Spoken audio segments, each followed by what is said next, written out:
عمران خان کا سیاسی مستقبل کیسا دیکھ رہے ہیں آپ سمجھتے ہیں ان کو اب جیل سے باہر آنا چاہیے؟ 100% آنا چاہیے باہر آنا چاہیے. لیکن جو مقتدر حلقے ہیں وہ تو کہتے ہیں، ان کی سوچ یہ ہے، کہا جاتا ہے کہ اگر وہ باہر آئے تو پھر وہ بھی نظام کو گرا دیں گے اور پھر عدم استحکام پیدا ہوگا. تو بھائی حلقے ولقے جو بھی ہیں، ایک تو یہ کہ مقتدر حلقے کہہ کے اتنا ڈرا دو لوگوں کو کہ کچھ کر ہی نہیں سکتے ہے نا. ارے بھائی تو وہ خوف بھی ہے، ڈر بھی ہے، وہ بھی ہمارا ادارہ ہے. اگر ہم صحیح طریقے سے بہیو کریں گے تو ان کو بھی کچھ لرننگ ہوگی. اچھا خان صاحب صحیح طرح سے بہیو نہیں کرتے، اس کا مطلب جب رجیم چینج ہوا تو وہ غلط تھا.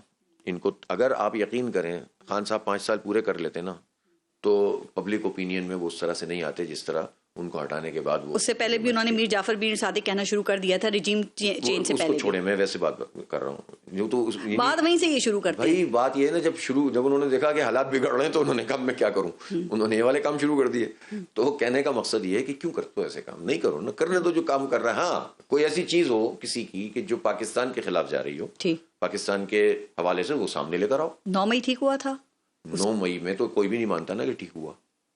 خود عمران خان مانتے ہیں کہ وہ ٹھیک ہوا تھا، غلط ہوا تھا، نہیں ہونا چاہیے نہیں. لیکن وہ کہتے ہیں کہ عمران خان نے جو نوجوان تھے ان کی برین واشنگ کی. ارے بھائی 9 مئی میں راغب کیا اس طرف اپنی تقاریر 9 مئی سے. کو جو کچھ بھی ہوا تھا اس کی رسپانسبلٹی کس کی ہے؟ وہ تو کہتے ہیں کہ فوج نے بڑے دل کا مظاہرہ کیا کہ انہوں نے گولی نہیں چلائی. اب میں مانتا ہوں اس بات کو کہ بعض اوقات فوراً ڈیسیشن لینا ہوتا ہے اور بڑے کیوس سے بچنا ہوتا ہے، یہ بھی ہوتا ہے. لیکن بہرحال یہ جو پورا ایک دم تو نہیں ہو گیا تھا نا، ابرپٹلی تو کچھ نہیں ہو گیا تھا نا کہ بس بھائی لوگ چلتے ہیں اپنے گھر سے نکلتے ہیں سڑک پر آ کر بیٹھتے ہیں. اچھا کراچی میں کیوں نہیں ہوا بتائیے مجھے.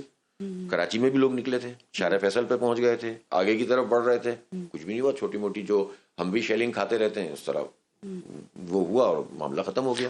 اور وہاں کیوں ہو گیا، لاہور میں کیوں ہو گیا؟ انٹرنل احتساب بھی تو کیا ہے فوج نے. جنرل فیض حمید کا سارا معاملہ یہ ہے نا کہ پھر سب ذمہ داری قبول کرے اور ہمیں بھی بتائیں نا پھر کہ کون انوالو. نہیں وہ احتساب خود ہی کرتے ہیں، ان کا اپنا نظام ہے احتساب کا. کریں، اچھی باتیں کریں، پورا احتساب کریں، ہمیں تو کوئی اعتراض نہیں ہے. لیکن جب ایک بات پبلک میں ہے تو پھر اس پبلک کی بات کو یا تو پھر دوسرے 9 مئی کا بھی احتساب ہونا چاہیے اور تمام چیزوں کو بھی پبلک میں آنا چاہیے نا. چاہے وہ پولیٹیکل ہو، چاہے پی ٹی آئی ہو، چاہے نون لیگ ہو، چاہے فوج ہو، سب کو پتہ چلنا چاہیے نا کون کس نے کیا کیا. آپ سمجھتے ہیں اس وقت میں ایک نیشنل ڈائلاگ ہونے کی ضرورت ہے اور اس میں خاص کر عمران خان صاحب کو ایک ایسا ماحول بنانے کی ضرورت ہے جو کہ سب کے لیے قابل قبول ہو؟ بھائی عمران خان صاحب تو جیل میں ہے نا، ماحول تو وہ بنائیں گے. اس طرح کے بیانات دے دیتے ہیں نا، کہا جاتا ہے اس طرح کی شرائط رکھتے ہیں کہ پھر وہ ناقابل قبول ہو جاتی ہیں. اور اگر آپ مشروط شرائط کے ساتھ، اگر آپ انہوں نے مذاکرات سے پہلے ہی کچھ شرائط رکھ دی تھی نا کہ جی مجھے جیل سے باہر نکالیں اور وہ جو 9 مئی کے لوگ ہیں ان کو رہا کر دیا جائے، تو جب آپ اس طرح کی پہلی شرائط رکھ دیں گے تو مذاکرات میں کیا بات ہوگی؟ پولیٹیکل پارٹیز جو ہوتی ہیں جب آپ کوئی ان سے بات کرنے جاتے ہیں تو شرائط تو رکھیں گے نا، پیش کی شرائط مذاکرات سے پہلے. اچھا بھائی یہ تو مذاکرات میں ڈسکس ہوگا نا. اول تو بات یہ ہے کہ مجھے پتہ نہیں کون سے مذاکرات ہو رہے ہیں ابھی، اس وقت کچھ بھی نہیں ہو رہا، ہوتے رہتے ہیں وہ آن اینڈ آف. چلتا جی تو آپ لوگ باخبر لوگ ہیں، ہمیں کیا پتا. نہیں کبھی پتہ چلتا ہے ایک دم بڑی اچھی خبریں آنا شروع ہو جاتی ہیں، جی معاملات سیٹل ہو رہے ہیں، پھر بالکل ختم ہو جاتے ہیں. نظر نہیں آ رہا.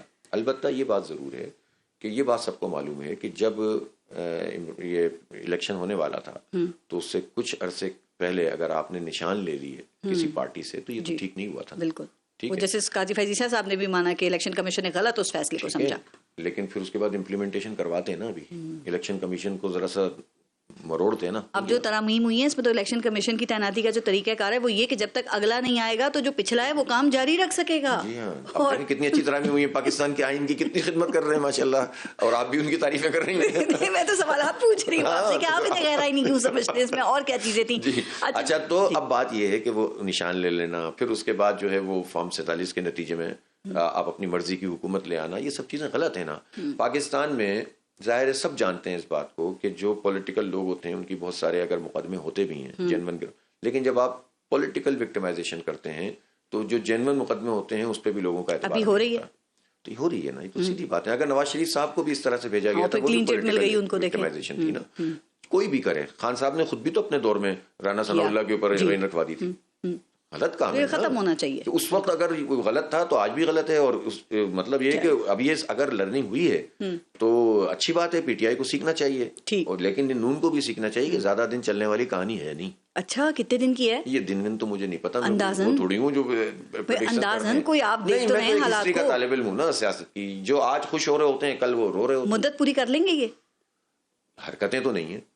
تو کتنا چلتا نظر آ رہے ہیں. نہیں یہ تو عوام کے اوپر ہے کہ اگر عوام واقع اگر دیکھیں حالات وہ اچھے بچے بن کے چل رہے ہیں. ہر مہینے آپ اس بات کا موقع فراہم کرتے ہیں کہ لوگ جو ہے نا کسی بھی کیوس کا شکار ہو, اس لیے کہ جب آپ بجلی کا بل بھیجتے ہیں وہ بل نہیں ہوتا, بم. ہاں صحیح بات ہے, بم ہوتا ہے. جب نا آپ جب تنخواہ دار کی تنخواہ کٹ رہی ہوتی ہے اور جاگیردار کو آپ مراد دے رہے ہوتے ہیں, تو آپ یہ مواقع پیدا کر رہے ہوتے ہیں کہ لوگوں کے اندر غصہ پیدا ہو اور کسی وقت بھی لوگ افراتفری کی طرف چلے جائیں.